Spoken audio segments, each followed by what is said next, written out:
Hello guys, today we're taking a look at the Anker Soundcore Mini, a compact Bluetooth speaker that's designed to deliver surprisingly big sound in a small package.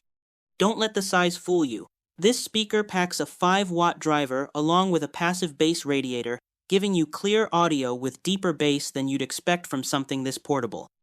Whether you're at home, outdoors, or traveling, it easily fills a small space with solid sound.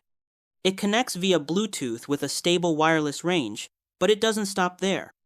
You also get support for micro SD cards, an aux input, and even built-in FM radio, giving you multiple ways to play your music without relying entirely on your phone.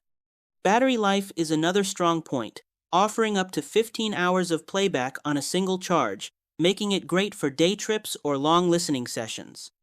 There's even a built-in microphone for hands-free calls. FM reception can vary depending on location, but overall, this is a versatile and ultra-portable speaker that delivers excellent value for its size. Thanks for watching, and I'll see you in the next one.